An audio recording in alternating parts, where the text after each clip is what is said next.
Okay, welcome to our next lecture. Okay, today we're going to be talking about the first 2 years of, uh, of development, first 2 years after birth, that is. And it's biosocial development. Okay, so the first 2 years of life, okay, 0 to, to 2, biosocial development. So the biological stuff, but it's also affected by social factors, so it's called biosocial development. But it's basically biological stuff. Okay, so we're going to talk about all these things: growth, nutrition, brain development, neonatal states, abilities, motor development, immunizations. Let's just get right to it. First, let's talk about growth. Okay, so during the first 2 years, as you guys already know, especially if you're a parent, children grow very quickly during the first 2 years. There's rapid growth and weight gain during the first 2 years. The norm, the average, that's called the 50th percentile. That's the term that's used. So for instance, when you go to the doctor and they measure your child, let's say, and they tell you your child is in the 75th percentile, that means your child is taller than average. If your child is below 50%, your child is smaller than average. Okay. My daughter was always around the 85th percentile. She's kind of tall, kind of big, but she's also, in the high percentile also when it comes to weight. And that means she's also a little bit overweight. We'll get to that, those kind of things in a moment. But yes, you need to know what we mean by the 50th percentile. That's the average. Okay. And if you're above that, that means you're higher than average. You're below that, you're lower than average. If you're right there, right in the middle, that means you're average. So at birth, the average is 7.5 pounds, as we said before, and about 20 inches tall. Okay. And the children grow very fast during this time. Okay. And they also gain a lot of weight. By their 4th month, their weight will have doubled already. In just 4 months, they will have doubled their weight. By their first birthday, their weight will have tripled. The average at 2 years, the average 2-year-olds will weigh about 30 pounds and be about 34 inches tall. And that's already, by the way, 50% of the adult weight. So a good approximation is if you know what your child's height was when they were 2 years old, then just double that, and that's pretty close to how tall they're going to be when they are full grown. And I told you before that how tall you are and how much you weigh at birth doesn't necessarily mean, is not necessarily a good indication of how tall you're going to be when you're an adult. Okay, because you might be average at birth, but you can grow to be very tall later on. Like if you heard of the retired now Hall of Famer Shaquille O'Neal, he was just an average baby when he was born. I think he weighed about 8 pounds, and probably weighed about, maybe about 20 inches or something like that. I don't remember the exact numbers, but you can see that he's not average now. He grew really fast. By the time he was 13 years old, he was already like 6'9". Okay, but those are extremes. The point I'm making is how much your child weighs at birth and how tall they are is not an indication of how tall they're going to be when they're full grown. Okay, it's how fast they grow after that determines it. But by 2 years, if you double their height, that is a better approximation of how tall they're going to be. The weight gain is mostly fat, and that helps keep them warm, and it's also a stir of nourishment. That's what fat is. Fat is energy, and it's needed for survival. Like that's what you have. If you have fat around your belly or waist or your legs, something like that, that is just extra energy that you're carrying around with you. And if there should be a famine or something like that, then you'll use up those reserves to survive. And children gain weight very quickly, and most of it is fat. It's a storage of nourishment. It helps nourish the body. They're growing very quickly. Okay. There's something known as head sparing. And what that means is that if nutrition is temporarily inadequate, the body will stop growing, but not the brain. The brain is very important. So if there is inadequate nutrients, if there's not inadequate nourishment, the brain will claim most of them, and then the body will just basically stop growing and waste away. We don't have to waste away, but the body will stop growing. And basically what that means is that children that are malnourished will be shorter than they otherwise could have been. Okay, because the brain is more important, it will claim most of the nutrients. Weight by gender, birth to 24 months. You see a graph here. So boys over here, and boys are the dotted lines, or the lines with the little squares, and girls are the solid line.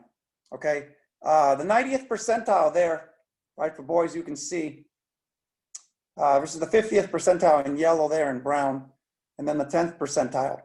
And you can see that this is age in months, not years. This is in months. You can see they grow very quickly.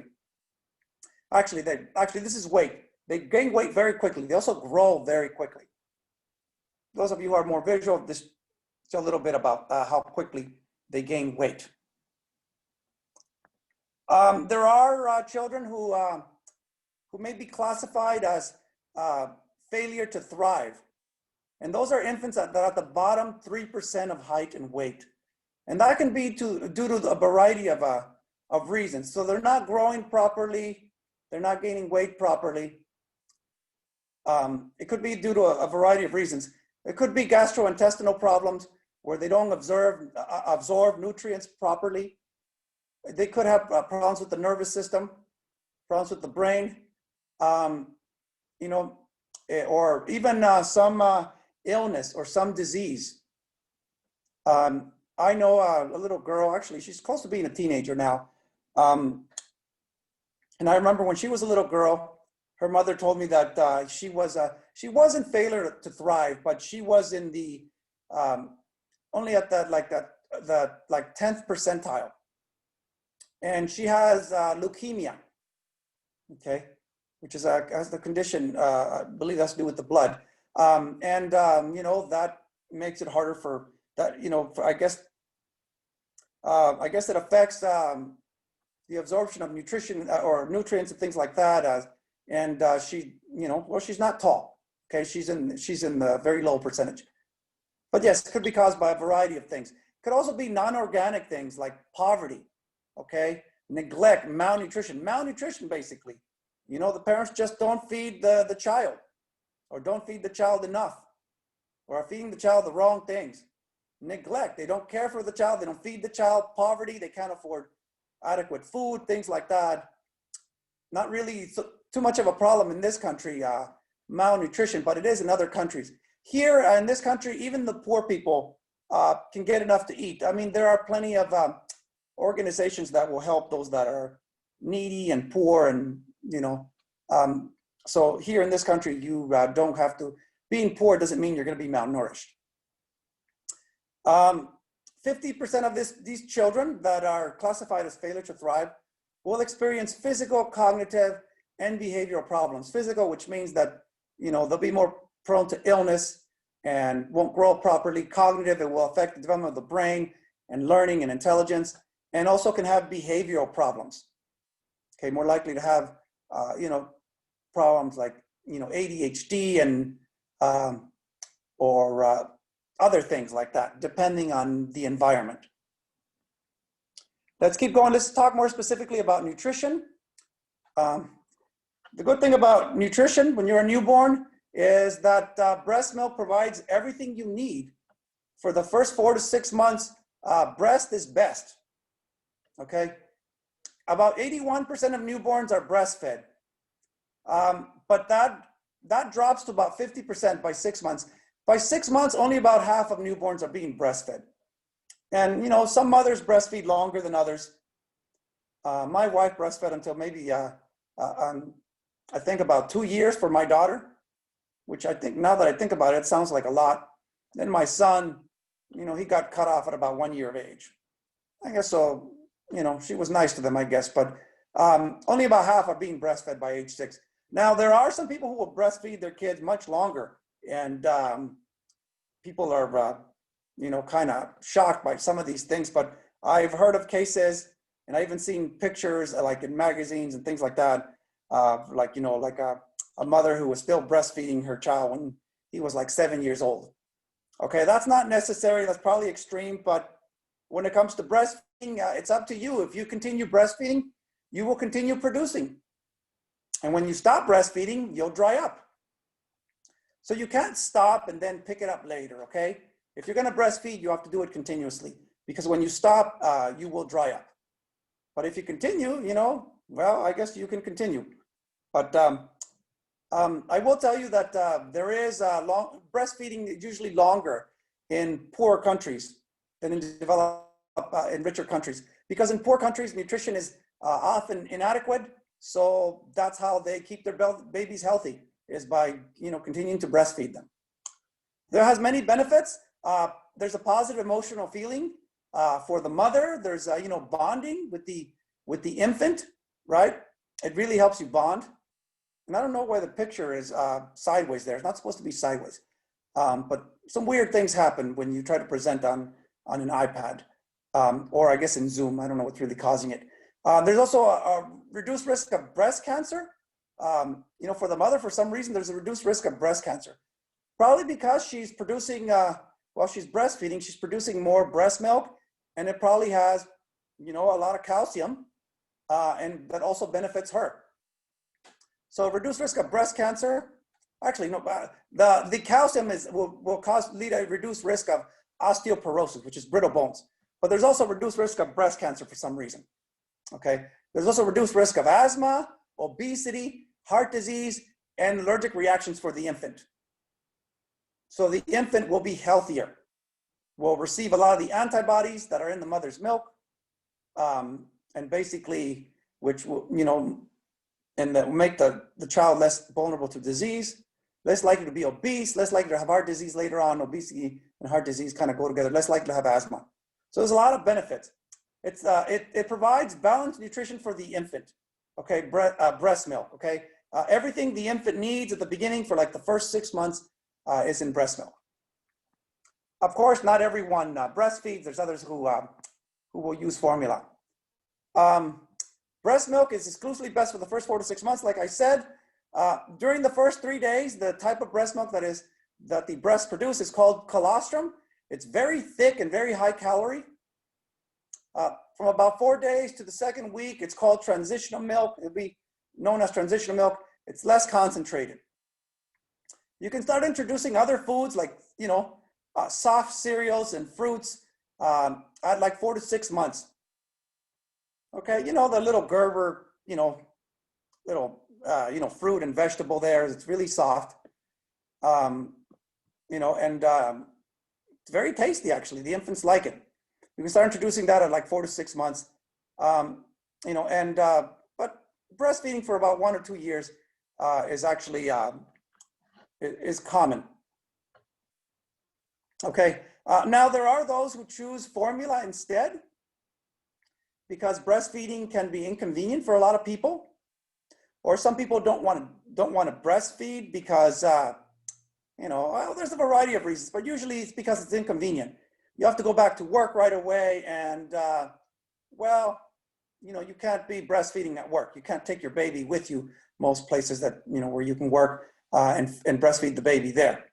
So by the way, some women will use a pump and pump out breast milk during their break while they're at work, and then bring that home and then bottle feed the baby. But you can also use formula.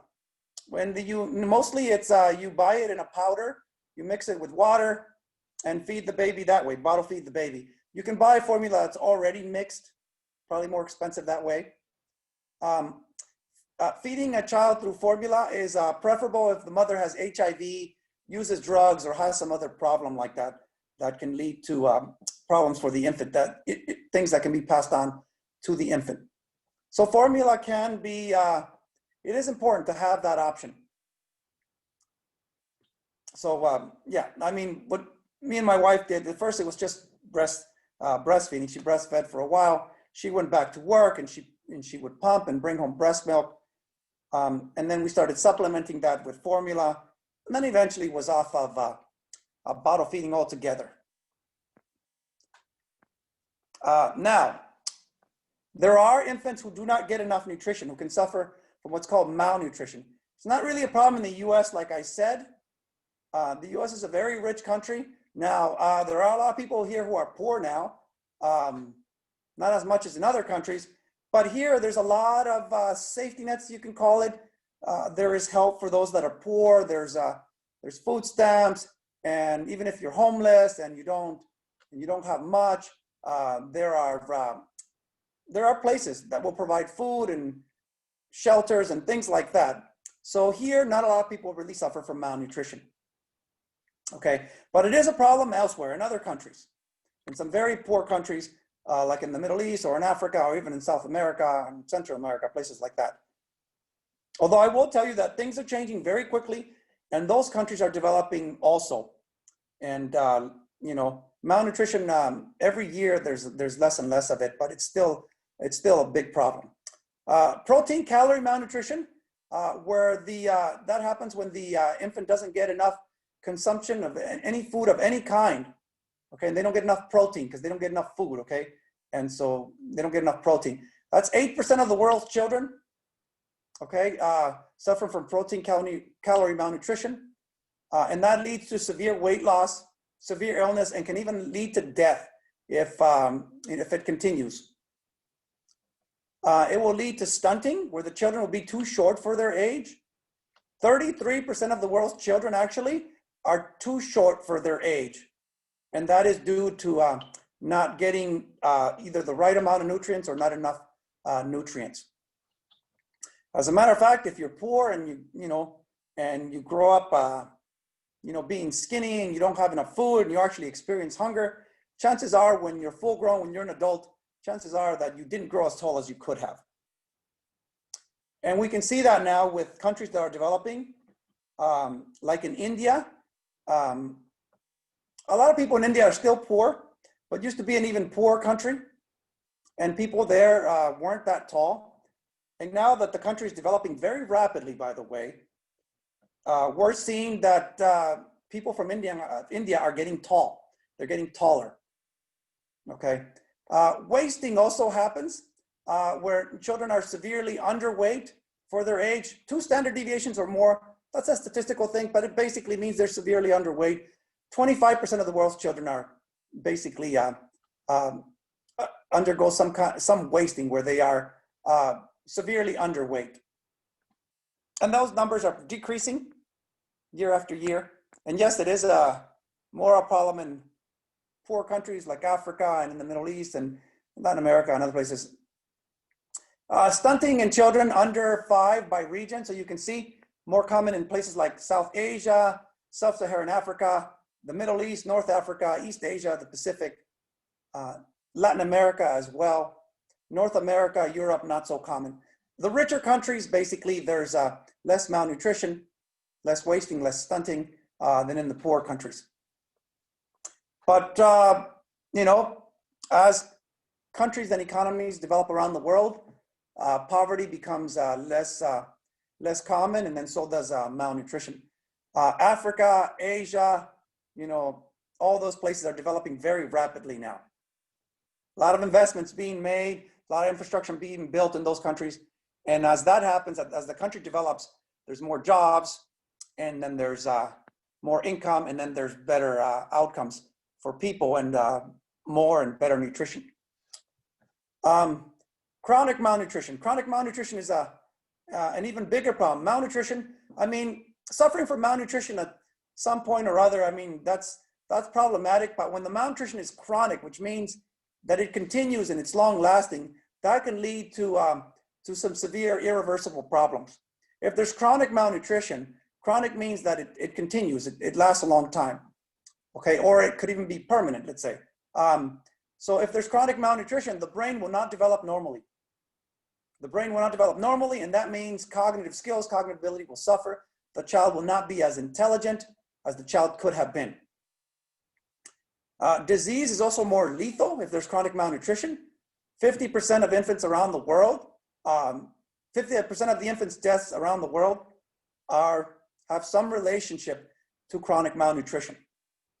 There's another type of there's a type of malnutrition, chronic malnutrition called marasmus, where the body will stop growing and the body tissues waste away and then the infant eventually dies.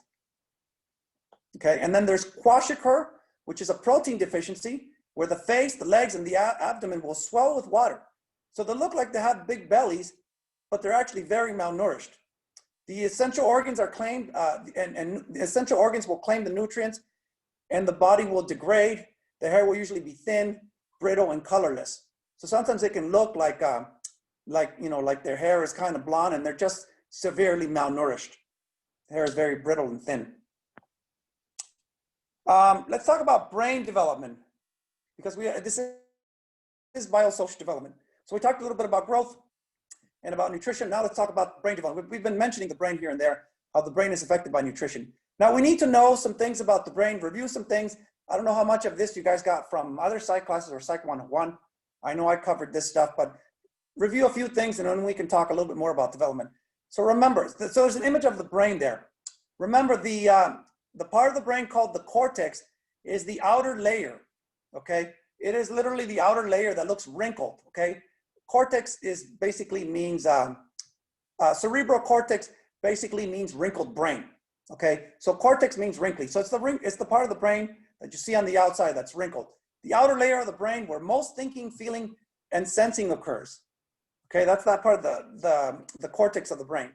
And you can see the different regions there. I'm not gonna read it, it's very small, but it's a very important part of the brain, the cerebral cortex. And you have the prefrontal cortex. The prefrontal cortex is the very front part of the cortex. And that's the front part of the brain, okay? That is specialized in things like anticipation, planning, impulse control, attention, self-awareness. So the front part of the brain has been described as like the executive part of the brain, where the decisions are made, the part of the brain that allows you to control yourself, to be aware of yourself, to know that you are breathing and alive and be aware of what you're doing and things like that. To focus and pay attention, that's all the front part of the brain. Very important part of the brain. It's the part that really distinguishes us from other animals, is really our prefrontal cortex and the ability for us to control ourselves, to plan, and to function in different ways. The hindbrain, which is toward the back, the hindbrain, also called the brainstem. So it's toward the back. It's right where the spinal cord connects. The hindbrain or brainstem, region deep inside the brain that controls automatic responses like heart rate, blood pressure, breathing, temperature, arousal, like sleeping and waking. The hindbrain basically controls a lot of the things that we think of as automatic, like your heart rate. Okay, it goes up and down and it functions more or less automatically depending on what's happening. If you get scared, it's gonna go up. If you're sleeping or you're relaxed, it'll go down. It controls blood pressure, all right, controls your breathing, but you also do have some control of your breathing, okay? It regulates temperature, controls temperature, and arousal. And by arousal, we mean when you get sleepy, right? And when you feel more awake. That's all the hindbrain or the brainstem. We also have the midbrain that's right in the middle there. You can't really see it. It's inside the brain. The midbrain connects the forebrain and hindbrain. So it connects the biggest part of the brain, the part you can see on the outside, okay? And it controls the back of the brain. It's involved in some things that are reflexes. So visual reflexes, like basically eye movements and eyelid movements that you don't really think about, that they kind of just happen. Like if somebody blows air into your eye, your eyelids will close automatically, okay? Also auditory reflexes, okay? Like if you hear a sudden sound, you'll get startled, okay? Also involved with pain and movement, okay? That's all the midbrain. The midbrain is actually damaged in those that have Parkinson's disease. So that's the midbrain. Now, the forebrain, okay? The forebrain is the biggest part there, the part you can see, okay? And the wrinkly surface is the cerebral cortex. That is really what we need to know more about is more about the cerebral cortex. But other parts will come up as well. There's also the limbic system.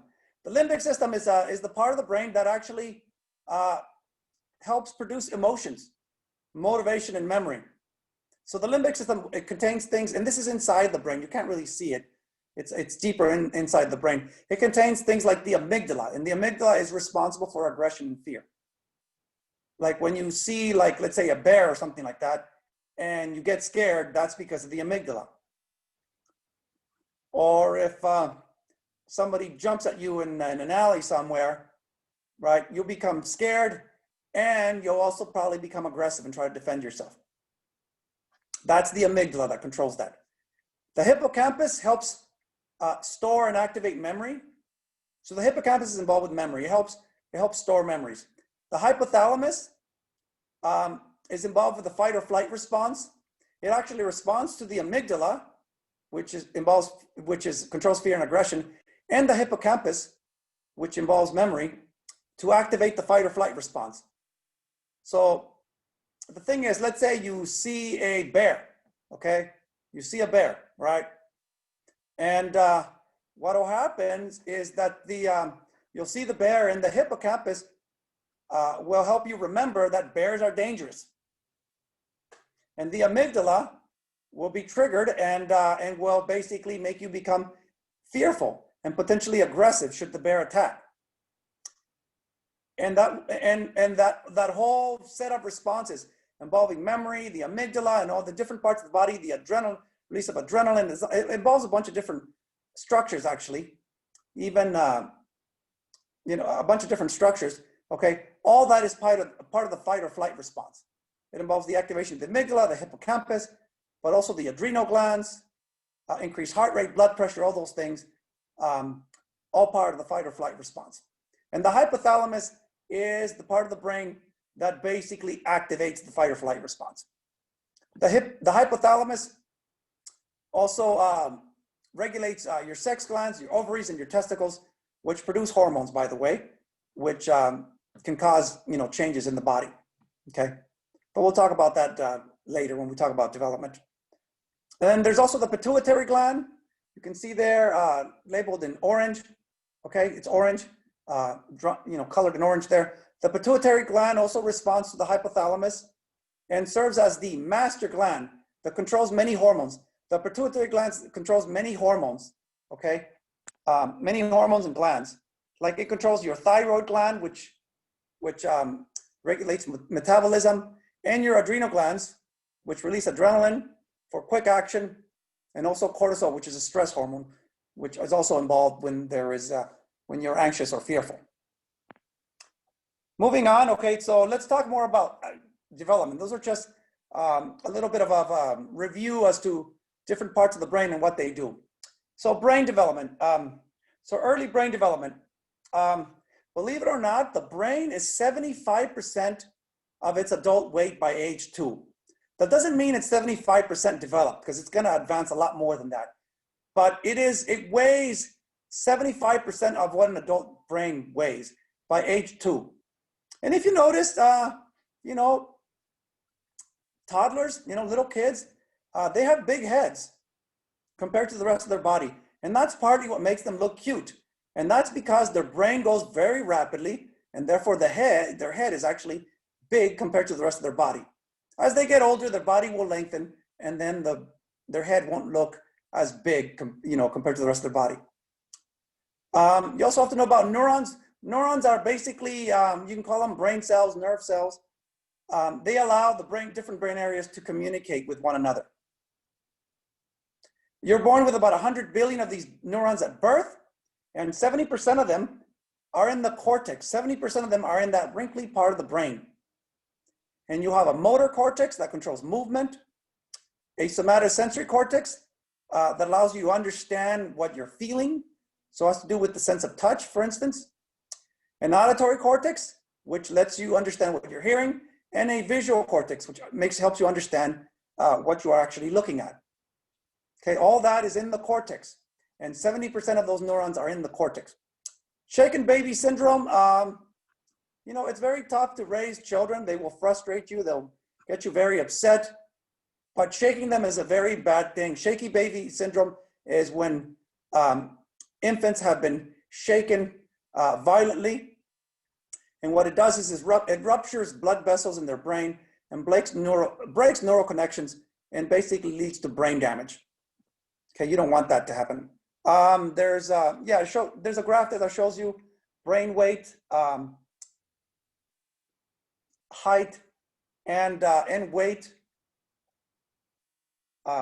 in the first 2 years compared to adults. So children their brain's about 75% of the adult weight. Height is about 50% at 2 years, and their weight, well, is less than 25% of their adult weight. There's an image there of a neuron. More about brain development. The brain undergoes something called pruning. That's actually very important. Pruning is basically when unused, unneeded neurons wither away and die. So pruning is basically just the brain getting rid of the excess neurons that are not needed. You're actually born with more neurons than you need. And what happens is, as you grow and develop, you experience several things. Okay, so you need proper nutrition as well. In an environment, you grow, you develop, you play, you interact.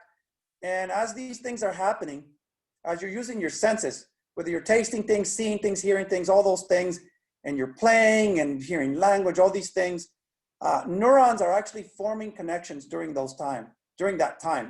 And the neurons that don't form connections the neurons that don't form connection will actually die, and that's part of pruning, okay?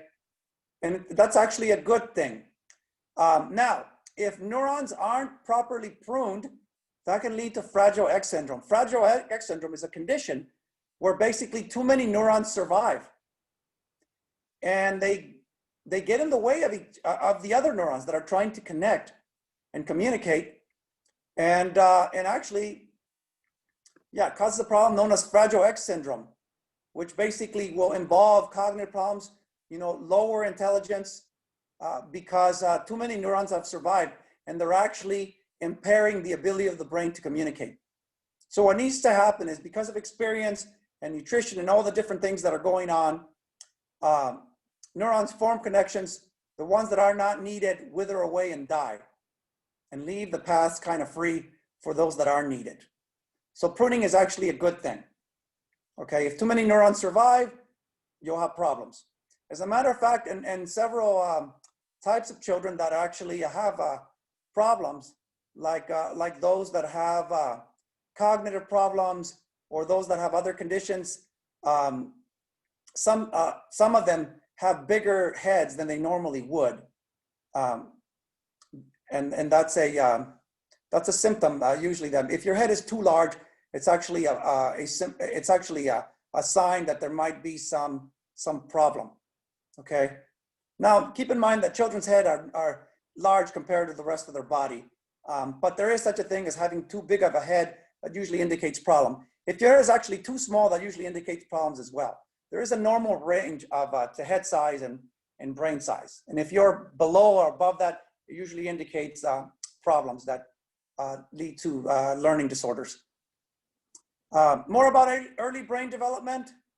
I don't know if you guys remember, but there are these things called dendrites. Dendrites are these things that look like branches at the end of the neuron. Let me point some out actually, and let me go back. See those things that look like branches there in green? Those are dendrites. But over here, in this image over here, this small one of a neuron here with the nucleus there. See, as you go, the things that look like branches there around that nucleus, around that thing that looks like a cell, the neuron is a cell. Those things that look like branches, those are dendrites. Okay, dendrites are branch-like structures, and they receive messages from other neurons, and they allow for connections among neurons. They usually end these little things called, synaptic terminal buttons. Okay, this little thing that looks like a knob right there, those are the terminal buttons. And the point at which the terminal button there, or the end of the dendrite, there's a little gap between it and the next neuron. So there's a little gap between neurons that's called the synapse. That is the point of communication between neurons. And neurons will release neurotransmitters that will flow across from one neuron to the next. and that's the way neurons communicate. Okay, experience will enhance the brain. Thinking and learning require new connections. So it's good that children, learn and play and hear lots of language, and that they eat and smell things and touch things. All that is experience, and it helps basically these neurons form connections, form these synapses, and basically that will of course improve thinking, and it's part of development for these connections to be made. Experience will shape the brain, and then the brain of course also affects experience. Transient exuberance is basically a 5-fold increase in the cortex by age 2.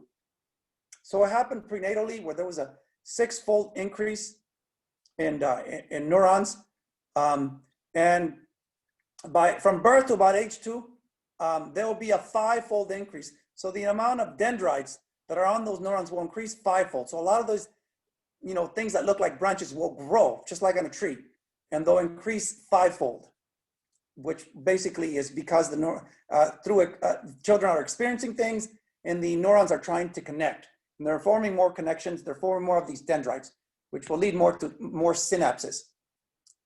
More about brain development. The brain is going to be affected by the environment. Okay, stress hormones like cortisol, for instance, will affect the developing brain. A child that is exposed to too much stress or has experiences that lead to too much stress will actually have problems. It can lead to a hypervigilant child, so a child that is growing up in a very chaotic environment where they experience a lot of stress. Maybe there's a lot of violence, or maybe it's just an environment that's always changing, or is scary. They're exposed to a lot of things that scare them. That can lead to a hypervigilant child. It's like the child is hyper aware, always scared, that kind of stuff. Or maybe an indifferent child, where the child can kind of cope with that stressful environment by learning to tune things out.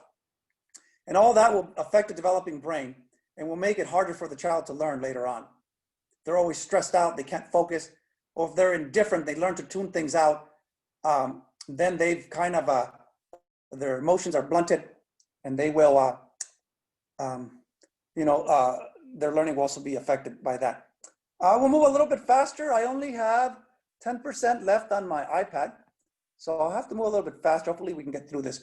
At 4 months, there's cell proliferation, pruning. There's cell proliferation and pruning of vision and the hearing areas, which means that if the child has a hearing problem or a vision problem, they need to know about that early on. And that's why you need to take your kid to the doctor frequently for checkups. They need to check the child's hearing and vision. If there are any problems, they need to diagnose those problems very early, before 4 months of age, because by that time, the brain will have pruned, or will have basically a lot of neurons will have already withered away and died. And if the child can't hear well and can't see well, then the child will have lost neurons that would otherwise would have formed connections. So they need to correct that hearing, correct that vision. 6 to 24 months, language areas develop quickly. Children develop language very quickly, and infants need to hear a lot of speech early on, okay, for those language areas to develop properly. You can still develop language later on, even if there are some problems at this age and you don't hear a lot of language, but you'll be behind and you won't be as fluent as you could have been. Language seems to have what we call a sensitive period, a time when certain aspects of development is most likely to occur. So language is a sensitive period. Language develops more easily early in life, in those first years of life. So children need to hear a lot of language and be exposed to a lot of language, because they learn language very quickly and develop more easily than later on. If they're deprived and they don't hear any language, it'll be harder for them to learn language later on. Think of it this way. It's a lot easier for you to learn a foreign language, or easier for you to learn language in general when you are young than when you are older. You can learn a foreign language very easily, or a language very easily, when you're an elementary school kid and you're a kid in general, than when you're an adult. It's a lot harder when you're an adult. You can do it when you're an adult, but it's harder. So language is sensitive. It happens more easily early on. More about brain development. There was this experiment that was done with rats, where some rats were raised in an enriched environment and other rats in a deprived environment. And the rats in the enriched environment had a large cage with the little wheels that they can run on, and little tunnels and all kinds of things to stimulate them. And then there were other rats that were raised in a deprived environment in a small cage with little more than just food and water, and were isolated, by the way, from other rats. Part of the enriched environment is that, for the rats in the enriched environment, is that they were also with other rats. And then later on, they killed the rats, they dissected their brains, and they found that the rats raised in an enriched environment had larger, heavier brains, more dendrites, so more developed brains. They were probably smarter. We can't do such experiments in humans, but there are things that have happened with horrible things that have happened to human beings where we can learn similar things. Like in Romania in the 1980s, there were 100,000 children that were put in crowded orphanages. The government basically encouraged that for people to have lots of kids, and then people couldn't take care of all those kids. And 100,000 of them were put in all these crowded orphanages. And if you're in a crowded orphanage, you're not going to get a lot of attention, all the stimulation that you need. You're not going to be properly cared for and fed. Some of those children were adopted before the age of 6 months. Those children that were adopted early had a normal IQ by age 11. Obviously they were impaired at the beginning, but by 11 they were fine. Those that were adopted after 6 months had an average IQ of 85 by age 11, which is below average. So the earlier they escaped that impoverished environment, that really horrible environment, being in a crowded orphanage where they're probably being neglected, the better off they were. Stress, social deprivation, lack of stimulation all harm the developing brain. That's the lesson from that. Let's talk about neonatal states. Newborns alternate among 4 different states, okay, states of mind. They could be, they could go through what we call alert inactivity, which means that they're calm, they're attentive, their eyes are open, they're inspecting the environment. They're awake, but they're not active. Okay, they're awake and alert, but they're not very active, not moving around much. There's also waking activity, in which the baby's eyes are open, but they seem unfocused. They move the little arms and legs in bursts of uncoordinated motion. So they're awake and they're active. Okay, there's crying. Babies cry very often, accompanied by agitated, uncoordinated motion. That's what babies do a lot. They cry a lot. That's how they communicate with you. They cry to tell you they're not happy. Okay, that they're cold, that they're hungry, that they're tired. That's how they communicate with you. And they spend a lot of time sleeping. And let's talk about sleep, because children spend a lot of time sleeping. Okay, most of what newborns do is sleep, actually. Newborns sleep an average of 15, 17 hours a day. Okay, and a lot of this REM sleep, sleep that involves rapid eye movement. By 3 to 4 months, they get more what we call slow wave sleep. It's important that children sleep, that newborns sleep, regular, ample sleep, okay? Proper amounts of sleep correlate with brain maturation, learning, emotional regulation, psychological adjustment in school, and with the family. Children that sleep well are growing properly, brains developing normally, and are, all that while you're sleeping, the brain is mapping connections. It's doing several things, and all that allows for learning, emotional regulation, psychological adjustment. So it's very important that children get a proper amount of sleep, especially early on. Okay, growth hormones are also released while children sleep, and they need that for proper growth. If the children isn't sleeping properly, their growth can also be impaired, because growth hormone is released while you sleep. By age 1, the child's sleep pattern should resemble that of adults. 80% of all 1-year-olds sleep through the night. However, that's if you're lucky. There are some children that will not sleep through the night for years. Both my son and daughter drove us crazy when it came to sleeping. They would wake up all the time and cry and want to be comforted, go back to sleep, wake up again. They drove us crazy, okay? And that is why it's very hard to raise children, because they really deprive you of sleep, especially at the beginning. Most of you will be okay by 1 year later, but some children will deprive you of sleep for years. Sudden infant death syndrome is something related to sleep that we need to talk about that's very important. Sometimes when children are sleeping during the night, infants, they'll just suddenly stop breathing and die. It happens to about 1 in 400 children in the US, 400 newborns. It is recommended that infants should be put to sleep on their backs to reduce the chance of this. Because when infants sleep on their backs, they have less chance of suffocating. You know, because when infants lie on their backs, you know, they won't basically block their, you know, their nose, their nasal passages, and they'll be able to breathe. The thing about children is you should not put them to sleep on their stomachs because like before 7 months of age, they can't really turn themselves over. So if they end up on their stomach, they can't hold their neck up very well as well. They don't have much strength. They could end up suffocating. But for several reasons, you know, it's better that you put them to sleep on their back. Studies show that when the sleeping rate decreased, when stomach sleeping decreased from 70 to 30%, so they encourage mothers to put infants to sleep on their backs rather than their stomachs, right? The rate of SIDS dropped from 1.2 to 0.7 per 1,000 in that study. So the rate of SIDS was almost cut in half. So it's important that you put babies to sleep on their back, leave out all the little toys and all the warm fuzzy blankets where they can suffocate. But sometimes infants will just stop breathing and die. And it's not because they suffocated. Sometimes it just happens. And that's called sudden infant death syndrome. It's very devastating. Let's talk about newborn abilities, neonatal abilities. So what can newborns do? Well, all their senses are active. They can see, they can hear, they can taste, smell, and touch. All those are present at birth, but they're immature. They will develop further. Infants can see best objects that are 40 to 30 inches away. And interestingly enough, that's the way it is when you hold the baby. You might be 4 inches away or 30 inches away if you hold them at arm's length, but they can see best at about that distance at the beginning when they're newborns. Infants prefer to look at human faces.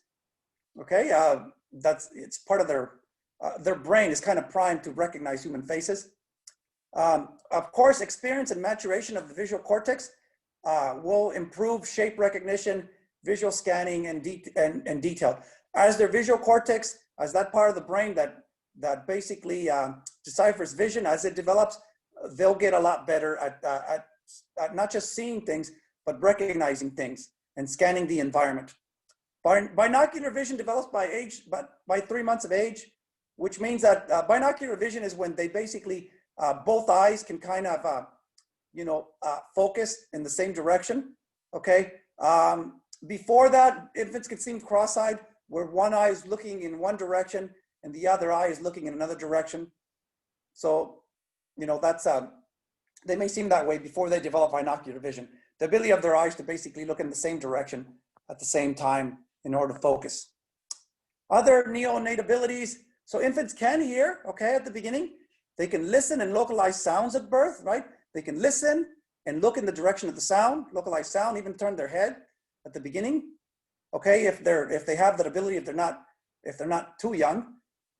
Infants will learn to recognize the caregiver's smell and touch, by the way, okay? They'll learn to recognize that. And they also have the sense of taste.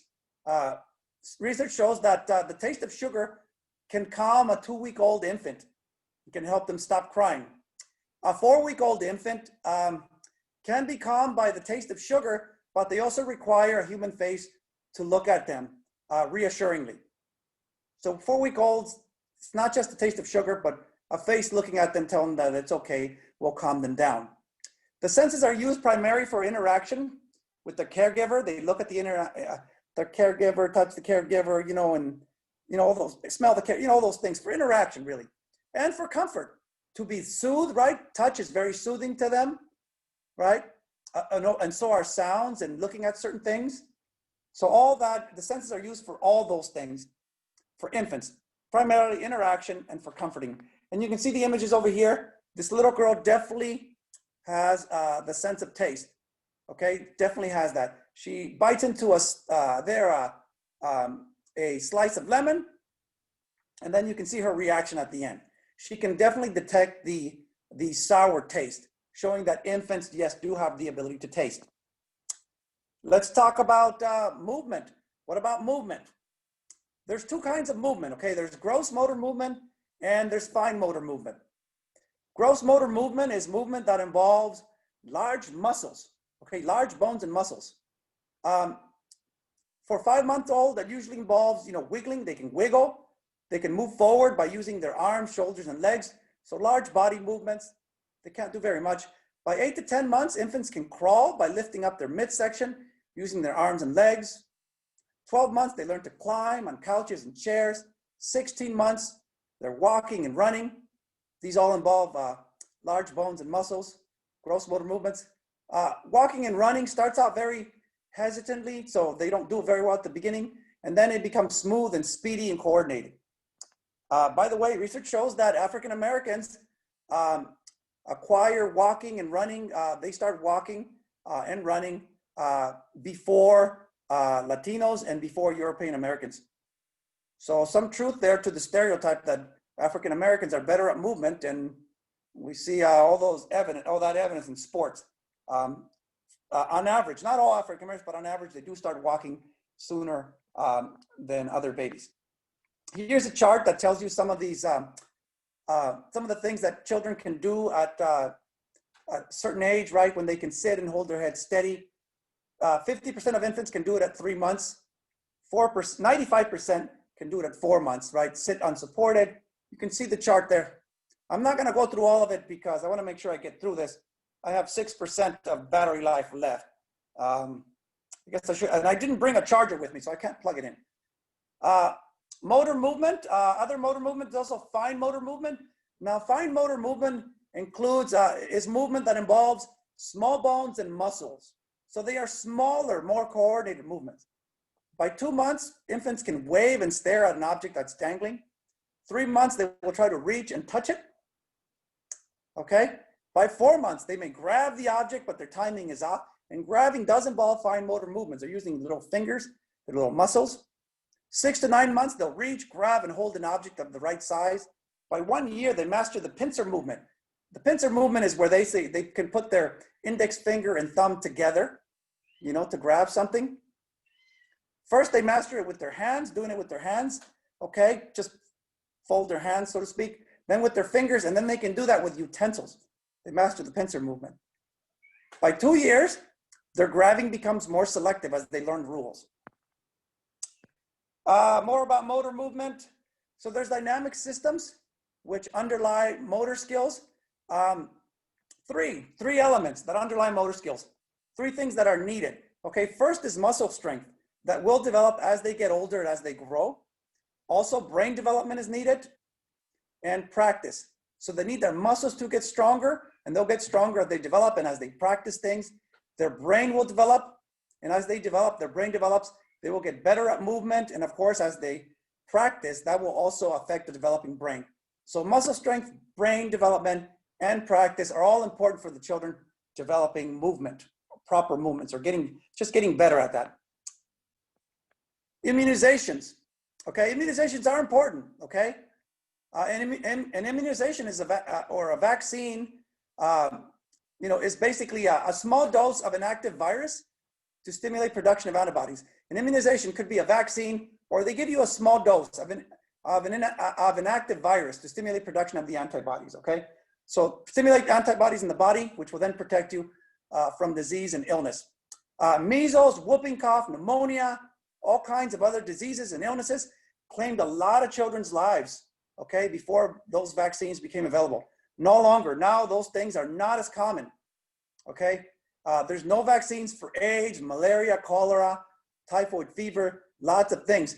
Now I know that there are some people who don't believe in vaccines. They believe it causes autism. You should know, okay, the science is clear. Vaccines do not cause autism. And those anti-vaxxers, as they're called, are putting their children at great risk. And because of these anti-vaxxers, we are seeing an increase in these diseases and illnesses that we thought we had wiped out, we thought we'd gotten rid of, and now they're making a comeback because of that, okay? Please do not be misinformed. Do not be ignorant. The science is clear on this. Don't believe something just for political reasons, especially when it comes to your children's health.